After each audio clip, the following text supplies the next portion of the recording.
नमस्कार दोस्तों, मुद्दे की बात में आपका स्वागत है। उत्तर प्रदेश में इन दिनों साधु संतों के विवादित बयान और उनसे जुड़ी राजनीति तेजी पर है। हाल में कथावाचक अनिरुद्धाचार्य और परमानंद महाराज के महिलाओं से जुड़े बेहद आपत्तिजनक विवाद बड़ी चर्चा में रहे। समाजवादी पार्टी के अध्यक्ष अखिलेश यादव ने तो संतों स्वामियों को राजनीति से दूर रहने की सलाह दे डाली, लेकिन हाल में उत्तर प्रदेश के सीएम योगी आदित्यनाथ ने संतों को विवादों से जोड़ने वाले लोगों पर ही करारा प्रहार कर डाला। यानी राजनीतिक तौर पर अपनी अपनी प्राथमिकताएं साफ दिखाई दे रही हैं दोनों तरफ के खेमों में। धर्म और राजनीति के इस घालमेल पर बात करने के लिए इस वक्त हमारे साथ मौजूद हैं वरिष्ठ पत्रकार और राजनीतिक विश्लेषक हेमंत तिवारी। हेमंत जी, आपका बहुत बहुत स्वागत है। जैसा मैंने बताया कि इन दिनों धार्मिक गुरुओं के महिलाओं से जुड़े विवाद बेहद सुर्खियों में रहे, विवादों में रहे। समाज के अलग अलग वर्गों में हमने उन्हें लेकर गुस्सा भी देखा, लेकिन अभी हाल में चित्रकूट के तुलसी जयंती समारोह में योगी आदित्यनाथ ने संतों को विवादों से जोड़ने वालों पर कड़ा वार करके अपनी मंशा साफ कर दी। तो क्या बीजेपी को या कहें कि योगी आदित्यनाथ को कोई चिंता नहीं है उन वर्गों की भी जिनमें इन विवादित बयानों के बाद गुस्सा है? क्योंकि साफ तौर पर जिस तरह के बयान दिए गए उनका समर्थन तो नहीं किया जा सकता। बिल्कुल बात सही है। आपके प्रश्न के दो खंड हैं। योगी जी पे मैं बाद में आता हूं, लेकिन जहां तक विवादित बयानों का प्रश्न है, इसको लेकर के समाज तो छोड़िए, परिवार में भी मतभेद है, अलग अलग विचार हैं। जैसे मैं अपनी बात कहूं, दुनिया को छोड़ूं, मुझे लगता है कि इस तरह के बयान आज का जो समाज है, जो सामाजिक ताना बाना है, उसके नितांत विपरीत है। उसको स्वीकार नहीं किया जा सकता। जिस समाज में देश की जिस दशा में हम रह रहे हैं, उसमें मैं मानता हूं स्वीकार नहीं किया जा सकता। लेकिन मेरी पत्नी आभा जी हैं, वो प्रेमानंद जी के खिलाफ कोई बात सुन ही नहीं सकती। उनका कहना है कि नहीं, वो सही कह रहे हैं। हमारे समाज को, हमारे बच्चियों को, हमारे बच्चों को कम से कम वही आचार विचार व्यवहार रखना चाहिए जो आज से वर्षों पहले हमारे सनातन की दृष्टि से चलता आया है। इससे शुद्धि रहती है। तो ये तो मतय के लगातार है, लेकिन जिस बिंदु पर हम बात कर रहे हैं नीरज जी, वो नितांत गंभीर है। गंभीर इसलिए कि वैसे मैं इसको नया नहीं मानता हूं, क्योंकि इस देश में, खासतौर से इस प्रदेश में, राजनीति की एक लाइन, सीधी सीधी लाइन खींच गई है। एक पाला जो है वो विपक्ष का है, एक पाला जो है सत्ता पक्ष का है। सत्ता पक्ष यानी भारतीय जनता पार्टी। भारतीय जनता पार्टी की राजनीति की बुनियाद में ही धर्म समाहित है, सनातन समाहित है। उन्होंने हमेशा सनातन की बात की, और जब से इस पार्टी का गठन हुआ, जब से पार्टी बनी, और उसके बाद जब से उत्तर प्रदेश में राम जन्मभूमि आंदोलन का प्रारंभ हुआ, भारतीय जनता पार्टी लगातार एक हिंदुत्व के मुद्दे को प्रखर करती रही, और उसके प्रतिफल में उसे सफलता भी मिली, राजनीतिक सफलता मिली। आज आप देखिए, केंद्र से लेकर के देश के अधिकांश राज्यों में उनकी सरकारें हैं। उन्होंने अपना हिंदुत्व का एजेंडा नहीं छोड़ा, और अब उत्तर प्रदेश में खास तौर से अपोजिशन जो राजनीति कर रहा है, उसका उनके पास एक ही जवाब है। मैं बार बार आपसे कहता हूं, आपसे दर्जनों बार इस पर चर्चा हुई है कि चाहे योगी आदित्यनाथ हो, चाहे भारतीय जनता पार्टी का कोई और बड़ा नेता हो, वो अब बृहत्तर हिंदुत्व की एक बड़ी छतरी बनाने की बात करेगा, उस योजना पर काम करेगा। उनको मालूम है कि 2014 से उन्होंने जो परिणाम देखे हैं, वो इस बात की तस्दीक करते हैं कि वो 80 में चलेंगे, 80 में, 20 में नहीं चलेंगे। 20 जहां होगा उसके नितांत विपरीत चलेंगे। और इसी का एक व्यवहारिक नाम चुनाव में धार्मिक आधार पर ध्रुवीकरण भी होता है। और 2014 में आपने देखा होगा, सबने देखा कि मुजफ्फरनगर दंगों के बाद जिस तरीके से अखिलेश यादव की सरकार पर और समाजवादी पार्टी पर मुस्लिम तुष्टीकरण के आरोप लगे, मुसलमानों का हितैषी होने के आरोप लगे, उसके परिणाम में जो रिएक्शन आया वो भारतीय जनता पार्टी के पक्ष में बहुत बड़े पैमाने पर आया। लेकिन हेमंत जी, जिन महिलाओं के कपड़ों पर टिप्पणी हो रही है, जिन महिलाओं के आचरण पर टिप्पणी हो रही है, वो भी तो हिंदू समाज से आती है ना। अगर ये मान भी लिया जाए कि उनका वो भी पूरे समाज पर टिप्पणी है, तो भी उनका एक बड़ा हिस्सा तो हिंदू समाज से ही आता है, उन महिलाओं का भी। बिल्कुल, हिंदू समाज बड़ा है तो जाहिर सी बात है बड़ा हिस्सा वहीं से आएगा।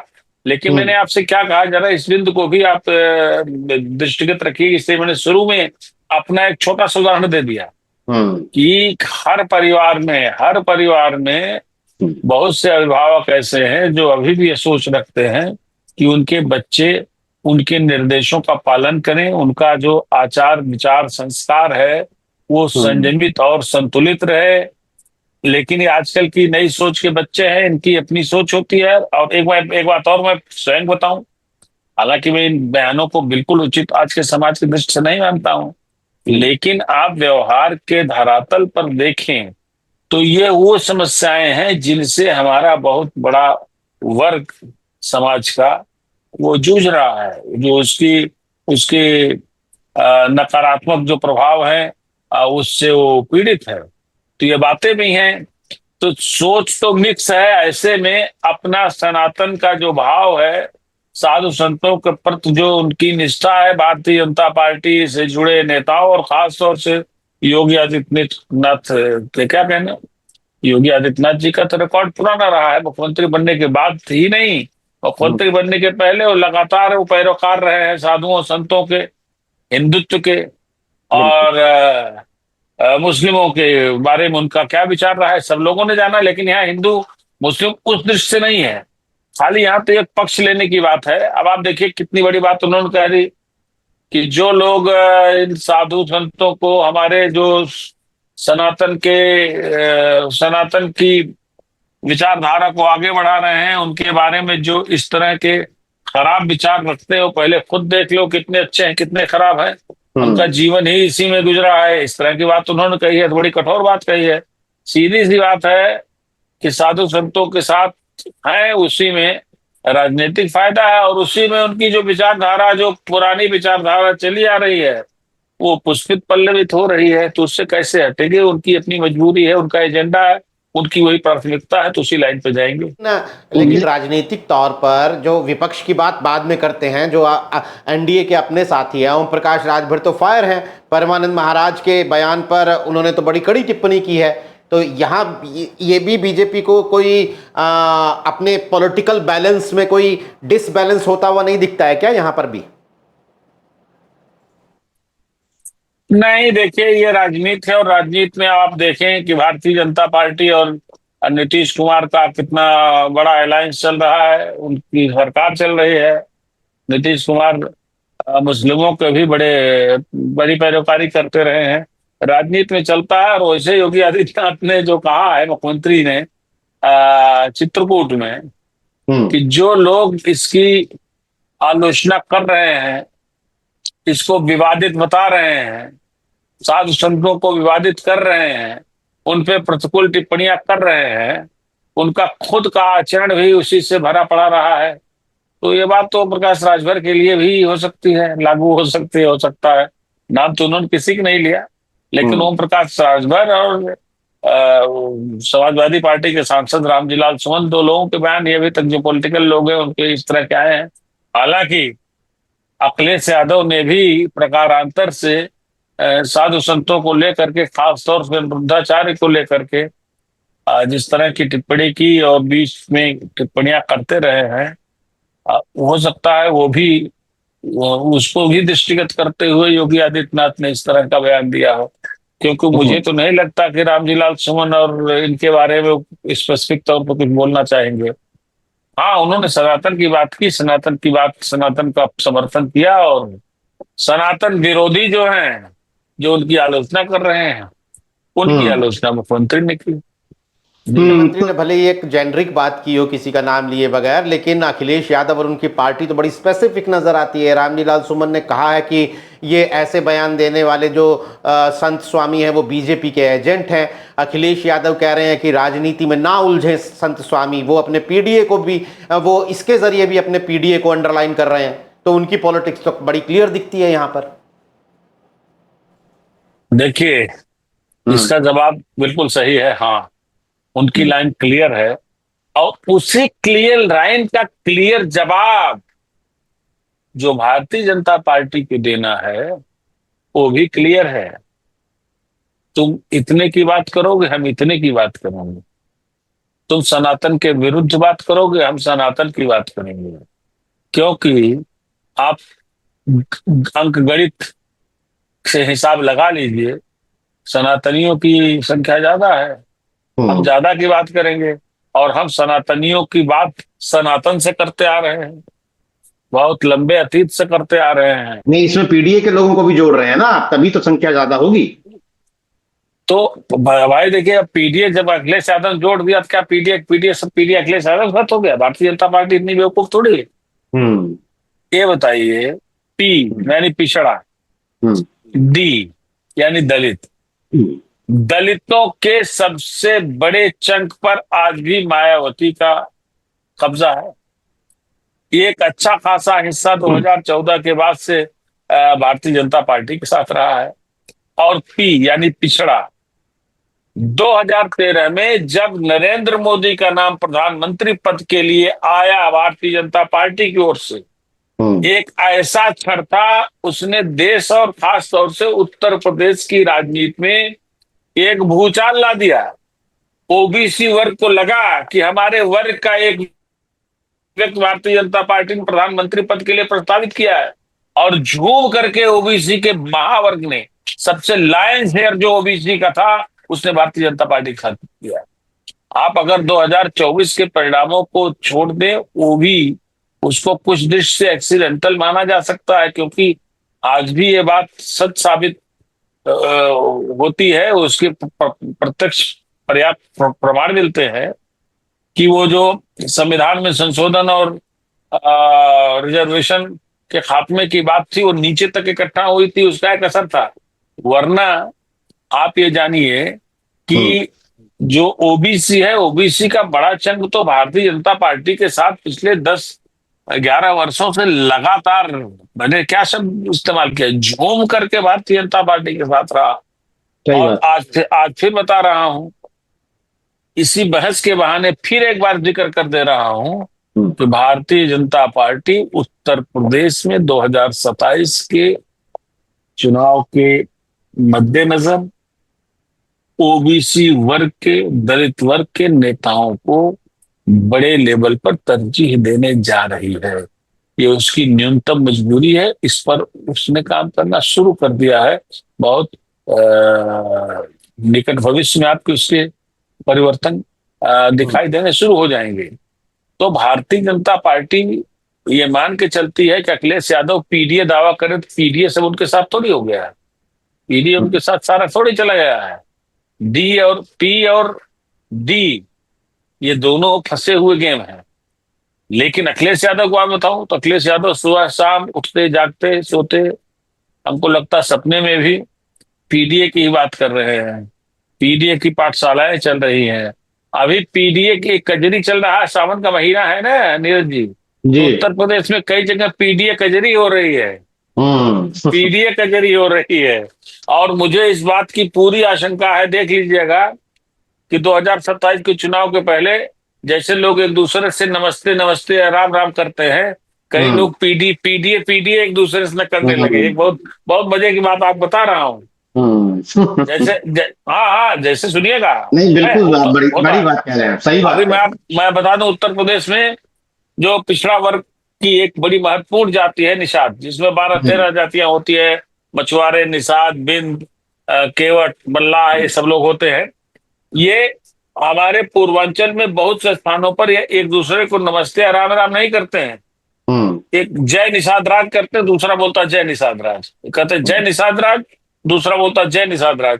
ऐसे हमको लगता है कि थोड़े समय बाद हो सकता है समाजवादी पार्टी अखिलेश यादव का जो पीडीए को एक माहौल बनाने का जो एक इन्होंने तरीका अख्तियार कर रखा है, तो एक दूसरे से लोग कहें जय पीडीए जय पीडीए, नमस्ते, राम राम, दुआ सलाम, इसकी जगह जय पीडीए भी चल सकता है। माहौल ऐसा बना रहे हैं अखिलेश यादव, लेकिन ये राजनीति है, राजनीति में लोग कैलकुलेशन से काम करते हैं और भारतीय जनता पार्टी अपनी प्लान कर रही है। लेकिन फिर उसी मूल पे आता है जिसपे हम लोग चर्चा कर रहे हैं कि सनातन बृहत्तर हिंदुत्व की बड़ी छतरी ये भारतीय जनता पार्टी के एजेंडे में थी, ये भारतीय जनता पार्टी के एजेंडे में है और ये भारतीय जनता पार्टी के एजेंडे में रहेगी। उससे थोड़ा बड़ा नुकसान अगर किसी वर्ग का होता है तो भी कोई दिक्कत नहीं। चलिए, हमने पीडीए की बात की तो पीडीए इन दिनों एक और मुद्दे को लेकर बड़ी चर्चा में है, वो है स्कूल मर्जर का मुद्दा। स्कूल मर्जर के मुद्दे पे बहुत विवाद बढ़ा तो सरकार ने स्थिति साफ कर दी कि भाई 1 किलोमीटर से ज़्यादा दूरी पर नहीं होगा, 50 से ज़्यादा बच्चे जहाँ हैं वो स्कूल मर्ज नहीं होगा। लेकिन समाजवादी पार्टी के नेता पीडीए पाठशालाएं खोल रहे हैं, उन पर एफआईआर भी हो जा रही है। एक पश्चिमी उत्तर प्रदेश में एक नेता पर हो गई, A4 अखिलेश पढ़ा रहे थे। अब यहाँ पर आप इस पॉलिटिक्स को कैसे देखते हैं कि यानी पाठशालाओं के मुद्दे पर, स्कूल मर्जर के मुद्दे पर भी जो ये पीडीए है, ये पॉलिटिक्स बड़ी साफ नजर आती है अखिलेश यादव की। देखिए, मतलब पीडीए पाठशालाएं खोल रहे हैं, स्कूलों में तो बच्चे सबके पढ़ते हैं ना। जी जी, वही बात है। लेकिन ये संभव नहीं है, ये संभव इसलिए नहीं है कि एक वक्त जब उत्तर प्रदेश में काशीराम का मिशन चल रहा था, मायावती साइकिल से चलती थी, दलितों को सचेत करने का, दलितों को जागृत करने का एक बड़ा अभियान चल रहा था, जमीन से जुड़ा अभियान चल रहा था, तो भी स्पेसिफिक तौर पर दलितों के लिए कोई इस तरह की चीजें अमल में नहीं आ सकी। जैसे दलितों की बस्ती के लिए अलग से कुछ किया जाएगा, दलितों का अलग स्कूल खोला जाएगा, ये उस वक्त नहीं हो पाया जो एक लंबे अरसे से चल रहे मिशन का हिस्सा था। तो आज अगर आप खाली चुनाव के 1 साल पहले पीडीए पाठशाला खोल दें तो हाँ ठीक है, आप जाइए पीडीए पाठशाला खोलिए, उसमें आप जो है पिछड़ा अल्पसंख्यक और दलित के लोगों को बुलाइए, उसमें बैठाइए, इसका रिएक्शन कितना बड़ा होगा जरा इसको भी आप देख लीजिए। दूसरी चीज मैं फिर कहता हूं कि ये जो एक मिसिंग लाइन है पीडीए में, एक बिंदु एक अक्षर मिसिंग है, ये डी, डी कहाँ है? ये अलग बात है कि 2024 में गैर जाटव दलितों की 1-2 जातियां वो परिस्थिति जन्य कारणों से समाजवादी पार्टी के साथ गई, जैसे पासी जात, खास तौर से मैं उसमें मेंशन करना चाहूंगा, ये गए। लेकिन फिर मैं कह रहा हूं, यह बात अखिलेश यादव और समाजवादी पार्टी के लिए थोड़ी सी खराब लग सकती है, लेकिन मैं परिस्थिति जन्य शब्द जोड़ रहा हूं। भारतीय जनता पार्टी की 2024 में सबसे बड़ी कमजोरी यही थी कि वे अपने वर्कर्स को 14, 17, 19, 22 की तरह एक्टिवेट नहीं कर पाए। वर्कर उनका निराश था, वर्कर उनका सचल नहीं था, वर्कर ये बात कन्वे करने में सफल नहीं रहा कि झूठ है या गलत है, संविधान में बदलाव और आरक्षण की समाप्ति, उसमें उत्साह नहीं था। ये क्यों नहीं था? ये भारतीय जनता पार्टी के लिए सोचने का विषय है, उस पर काम करने का विषय है। अगर भारतीय जनता पार्टी जितना योजनाबद्ध तरीके से, जितना साइंटिफिक तरीके से जनता के बीच में जाती है, अपने विचारों को वहां फ्लोट करती है, अगर उस तरह से 24 में हुआ होता, इस बात को खारिज किया गया होता भारतीय जनता पार्टी के वर्कर्स द्वारा, तो शायद ये स्थिति नहीं होती। ये मैं बहुत बड़ा फैक्ट बता रहा हूं। ये बात बहुत से लोगों के लिए बहुत कड़वी है, लेकिन असलियत है। मैं नीरज जी गांव जाता हूं, मैं मजरों में जाता हूं, मैं छोटी जगह में जाता हूं। आज मैं जौनपुर से आ रहा हूं, मैं कम से कम 15 जगह मैंने नमूने लिए कि राजनीति कैसी चल रही है, ये पिछड़ा किधर है, ये किधर है। पिछड़ा एकजुट हुआ, अच्छा खासा एकजुट हुआ, दलित तो इसी हवा में एकजुट हो गया, तो उसका लाभ मिला। लेकिन वह परिस्थितियां हमेशा नहीं होती, और मैं अभी भी मानता हूं कि भारतीय जनता पार्टी को पहाड़ जितनी मेहनत की आवश्यकता है अभी इस मिथक को और जो जमीन पे चल रहा था उसको तोड़ने के लिए। आपको मैंने आपको मैंने एक मेंशन किया था खाली इस प्लेटफॉर्म पे, पहली बार मैंने कहा था कि 2024 के लोकसभा चुनाव के पहले जब अंबेडकर जयंती होती है तो मैंने 2023-24 की अंबेडकर जयंती का जो मंजर देखा था, मैंने कहा था कि कोई बहुत बड़ा बदलाव का ये संकेत दे रहा है और बाकायदा उसके सारे कार्यक्रमों को हर स्तर पर, जिले के स्तर पर, तहसील के स्तर पर प्रायोजित किया गया था, मैनेज किया गया था। न इस पे दृष्टि मायावती की पड़ी, न इस पे दृष्टि भारतीय जनता पार्टी की पड़ी और उसका लाभ समाजवादी पार्टी ने उठाया। लेकिन ये चीजें बार बार हो ये जरूरी नहीं है।